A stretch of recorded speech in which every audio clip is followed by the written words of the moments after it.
चाहेंगे आप इस हवाले से? देखिए, आपने बहुत अच्छा सवाल मुझे पूछा।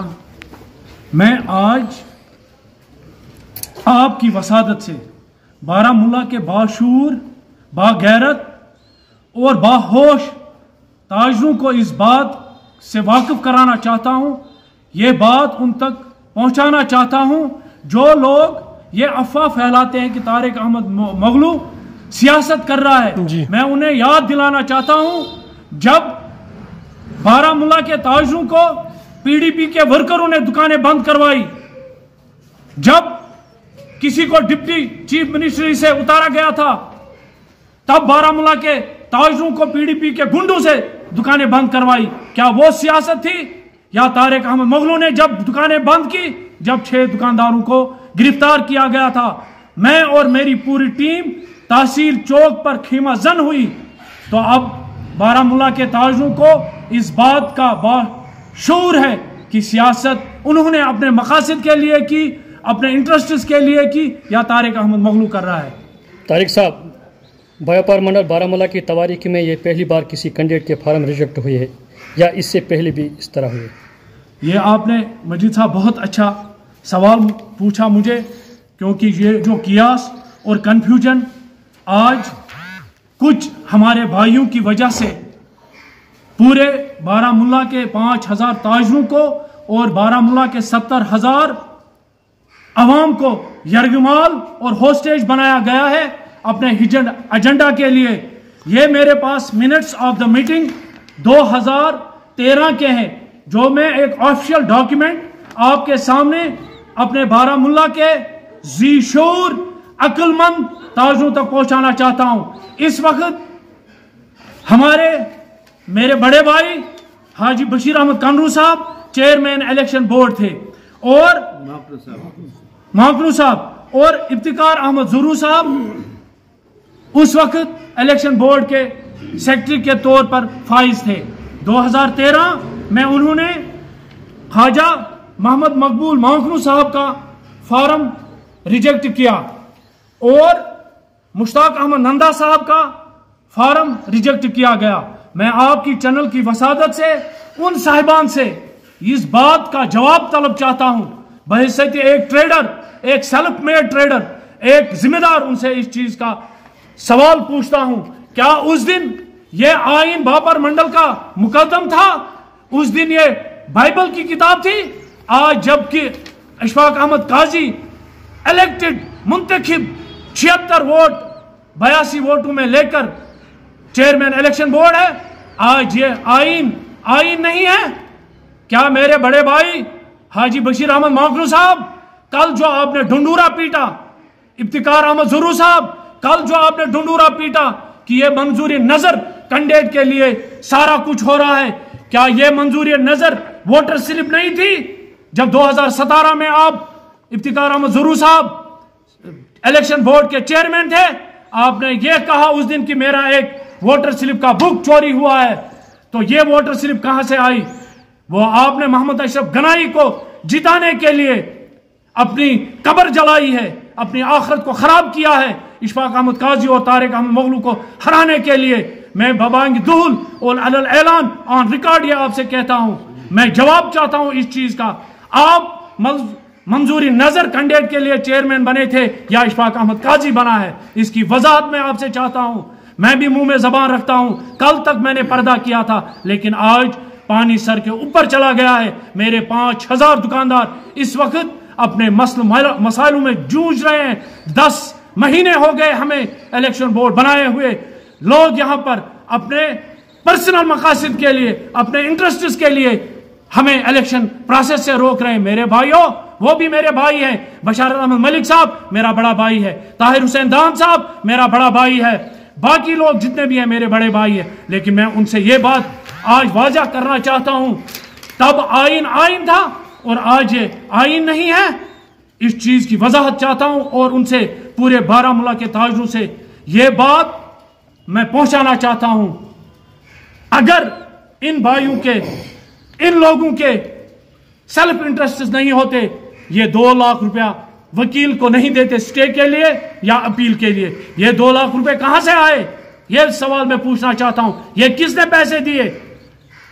हम बारामूला के ताजरों तक यह बात पहुंचाना चाहते हैं, फैसला आप ताजरों को करना है कि आप इस आइन को मुकद्दम रखते हैं या किसी शख्स को मुकद्दम रखते हैं। बात तारिक अहमद मगलू की नहीं है, बात फारूक अहमद कमरू की नहीं है, बात बारामूला भापार मंडल के तकद्दुस की है, बात हमारे अपकमिंग जनरेशन की है। क्या हम उनको ये हम एक रिवायत बनाएंगे? आज एक भाई मेरा कोर्ट में चला गया, कल दूसरा चलाएगा। इलेक्शन होते आए हैं और इलेक्शन आइंदा होते रहेंगे। तारिक साहब, परसों जो कारगुजार सदर ने जो मीटिंग बुलाई थी, बहसीत कारगुजार सेक्रेटरी आप उसका हिस्सा नहीं थे, क्या वजह? देखिए, मैं उस अपने बड़े भाई मोहम्मद अशरफ गनाई से आज मीडिया की वसादत से ये बात पूछना चाहता हूं, क्या जी इज्जत ताजिर वही 6 आदमी थे बारामूला के? क्या नजीर अहमद वासिल जो 90 से पहला का ताजिर है, क्या ये जी इज्जत ताजिर नहीं था? क्या मेरे खुशबाग के रहने वाले दुकानदार जी इज्जत ताजिर नहीं थे? क्या मेरे आजादगंज में रहने वाले दुकानदार जी इज्जत ताजिर नहीं थे? क्या बस स्टैंड के ताजिर नहीं थे? क्या गुलाम मोहम्मद शेख साहब यहां सीनियर ताजिर नहीं थे? क्या वो साहिब राय ताजिर नहीं थे? क्या अब्दुल रशीद सराफ साहब जी हस ताजिर नहीं थे? क्या वही ताजिर जी इज्जत है जिन्होंने ब्राउन शुगर सिलेंडरों के बॉटम खोलकर ब्राउन शुगर बेचा और आज वो जी इज्जत ताजिर हुए? जिन्होंने डुप्लीकेसी की है, जिन्होंने डुप्लीकेट चुटकियां बनाई, जिन्होंने डुप्लीकेट नस्वार भेजे, जिन्होंने हवाला के पैसे से तुजारत बनाया, क्या वही जी इज्जत ताजिर है? क्या तारिक अहमद मगलू जनरल सेक्रेटरी कारगुजार नहीं था? मुझे इनवाइट नहीं किया गया था, इसलिए मुझे नहीं पूछा गया, क्योंकि उन्हें पता था ये हक पर बात करता है, हक की बात कहेगा, आइन की बात करेगा, बारामूला व्यापार मंडल के तकद्दुस की बात करेगा।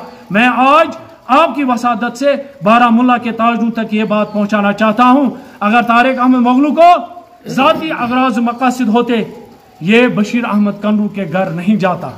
पूछ लो, ऑन रिकॉर्ड में ये कह रहा हूं, मैं बशीर अहमद कनरू के घर गया, मैंने बशीर अहमद कनरू से ये रिक्वेस्ट की, आओ आप प्रेसिडेंशियल कैंडिडेट के लिए इलेक्शन लड़ो, मैं आपको जिताऊंगा, मैं आपको जनरल सेक्रेटरी दे दूंगा। मैं अब्दुल रशीद चोर साहब के घर गया, उसके दुकान पर गया, मैंने उसको कहा आओ भापार मंडल बारामूला की क़यादत आप संभालो, मैं आपको एज प्रेसिडेंशियल कैंडिडेट नॉमिनेट करूंगा और जनरल सेक्रेटरी साहब। इस हाजी बशीर अहमद मगलू के घर में गया, मैंने इसको 2.5 घंटे इसके पांव पड़ा कि आओ आपके पास तजुर्बा भी है, आपके बच्चे अब बिजनेस संभाल रहे हैं, आप प्रेसिडेंशियल कैंडिडेट के लिए मैदान में उतरो, मैं आपको सपोर्ट करूंगा।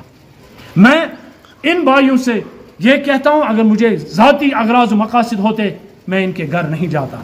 आज मैं व्यापार मंडल बारामूला के हर ताजिर से यह दरखास्त करना चाहता हूं, फैसला आपको करना है, क्योंकि मैं व्यापार मंडल बारामूला को किसी की लौंडे किसी भी कीमत पे बनने नहीं दूंगा। 2 बातें मैं यहां वाज़ा करना चाहता हूं, उसके बाद आपके हर सवाल का जवाब दे दूंगा। यहां मेरे 2 नौजवान पढ़े लिखे भाइयों ने एक क्रिस्टल कंपनी की डिस्ट्रीब्यूशन ली, अपनी एक ओल्ड टाउन बारामूला का गरीब घराने का, जिस तरह मैं हूं, लड़का है, दूसरा खानपोरा बारामूला का गरीब घराने से लड़का है। 10 लाख रुपए बैंक से लोन लिया और अपनी माओं का जायदाद बेचकर उन्होंने कंपनी अवेल की। जब इस कंपनी का टर्नओवर महीने का 10 लाख पहुंचा, वो 90 का so called icon of the Baramulla business का वो कंपनी को जाकर 20 लाख रुपए एडवांस में देता है कि मैं आपको 2 करोड़ का टर्नओवर दे दूंगा, ये कंपनी मुझे दे दो। तारिक अहमद मगलू इस चीज के मुखालिफ है। मैंने ये कानून, जब से मैंने व्यापार मंडल की सदारत संभाली है, मैंने ये कानून बनाया है, तब तक डिस्ट्रीब्यूशन किसी दूसरे को नहीं मिलेगी जब तक न एग्जिस्टिंग डिस्ट्रीब्यूटर एनओसी देगा। इसलिए मेरी मुखालफत है। भाइयों, दूसरी बात, परसों 8 दिन पहले की बात आपसे करना चाहता हूं। राजधानी दाल एक दाल की कंपनी है जो यहां के नामवर ताजिर के पास है, जिसने 20 साल अपना खून पसीना एक करके उसको किसी लेवल तक पहुंचाया। उसके बाद उसी ताजिर ने कंपनी को 1 करोड़ देकर उसे वो डीलरशिप डिस्ट्रीब्यूशनशिप छीन ली। इसीलिए मेरी मुखालफत है, क्योंकि हम हक के लिए लड़ेंगे, गरीब ताजिरों के लिए लड़ेंगे। हमारे पास एक पैमाना है गरीब और अमीर के लिए। तारिक साहब, आपसे आखिर पर जानना चाहूंगा, कुछ ताजिरों का आपसी तजाद, और इसमें जो है एक आम ताजिर जो है परेशान हाल है आज के दिनों में। इतना टाइम हो गया इलेक्शन की डेट को अनाउंस हुए, लेकिन आज तक इलेक्शन नहीं हुए। एक आम ताजिर क्या कुछ सोच रहा है ये आप भी जान चुके होंगे। क्या लग रहा है आपको, अब की बार जो है क्या इलेक्शन होंगे वाकई में? देखिए, हम तो पूरी उम्मीद है इंशाल्लाह रहमान इलेक्शन होंगे और हम करेंगे इलेक्शन, क्योंकि हम इसीलिए उठे हैं। लेकिन ये जो कुछ हमारे भाई जो अपनी अन्ना को नहीं छोड़ना चाहते, जो इस आइन को मुकद्दम नहीं रखना चाहते, जो इस आइन को पैरों तले रोंदना चाहते हैं, ये उनकी वजह से आज 10वां महीना हो गया। मेरे ताजिर के बहुत सारे मसले हैं। मेरे पास लेटर पड़ी है एक ताजिर की जिसका दुकान आज मालिक ने लॉक बंद किया है। तो ये उनको सोचना चाहिए, क्योंकि वो अपनी अन्ना के लिए, अपने हिडन इंटरेस्ट के लिए, अपने हिडन एजेंडा के लिए बारामूला को यरगमाल बना रहे हैं। ये तारिक साहब, आपसे ये सवाल रहेगा, आपसे मेरा ये सवाल रहेगा कि आपके पास मजलिस शुरा भी होता है, क्या ये बात मजलिस शुरा तक नहीं पूछ पाई कि ये कोर्ट में सीधा केस चला गया? क्या आप लोगों ने उन्हें नहीं बताया था कि आप मजलिस शुरा से भी रुख कर सकते हैं? देखिए, मैं पर्सनली एज प्रेसिडेंशियल कैंडिडेट और फारूक अहमद कानूर साहब जी, जब ये फार्म रिजेक्ट हुए, जिस दिन इन्होंने जनरल सेक्रेटरी का फॉर्म प्रेसिडेंशियल के लिए भरा और प्रेसिडेंट का जनरल सेक्रेटरी के लिए भरा, इनके फॉर्म रिजेक्ट हुए। दूसरे दिन हमें इलेक्शन बोर्ड के चेयरमैन इशफाक अहमद काजी साहब ने मदऊ किया जी। तो जब उन्होंने हमें ये बात कही कि ये एक फैमिली है, ये एक घर है, क्योंकि पूरे बारामूला में हर तीसरा बंदा एक दूसरे का रिश्तेदार है जी। तो हम आपकी कॉपरेशन चाहते हैं, आप एकजुट होकर इसमें कोई राह हम निकालें। तो फारूक अहमद कानूर और मैं ऑन रिकॉर्ड कह रहा हूं, हमने उन्हें पूरा एतमाद दिया कि आप जिस तरह भी चाहें, हमारी तरफ से कोई हर्डल नहीं होगी। लेकिन दूसरे ही दिन बदकिस्मती से मैं कह रहा हूं, अनफॉर्चुनेटली ये काला धब्बा है व्यापार मंडल बारामूला की तवारीख में। दूसरे दिन वो मेरे भाई कोर्ट में चले गए, सिटे लाया और नारेबाजी चौक में की। क्या उनको दोबारा इलेक्शन बोर्ड हाय हाय, व्यापार मंडल हाय हाय। आपने उनको दोबारा फॉर्म इजरा किए थे? नहीं, हमने फॉर्म इजरा नहीं किए थे। वो इलेक्शन बोर्ड ने कुछ फॉर्म दिए थे उन्हें, ताकि लाइन ऑर्डर सिचुएशन न हो जाए एज पर दियर स्टेटमेंट। उस वक्त हम वहां नहीं थे। दूसरी बात तारिक साहब के बारामूला के आवाम में ये चिमा हो रही है कि आप 20-20 रुपए हर एक ताजिर से लेते हैं। क्या ये पैसा इस इलेक्शन कैंपेन पे सरफ होता है? देखिए भाई, ये वजाहत करें आप। ये जो पैसा होता है जी का इलेक्शन कैंपेन के लिए, जो कैंडिडेट मैदान में आते हैं वो अपना पैसा खर्च करते हैं। जो पैसा हम कलेक्ट करते हैं वो बैंक में है। आज की डेट में फॉर योर काइंड इंफॉर्मेशन, और मैं ताजुन तक ये बात पहुंचाना चाहता हूं, 10,79,000 इस वक्त भी हमारे अकाउंट में है, व्यापार मंडल बारामूला के अकाउंट में, जो टीपी जेके बैंक ब्रांच में है। अगर किसी भी भाई को कोई भी डाउट होगा, मेरे पास आकर अकाउंट नंबर ले या स्टेटमेंट में उसको दे सकता हूं। उस पैसे को इसके साथ कोई वास्ता नहीं है।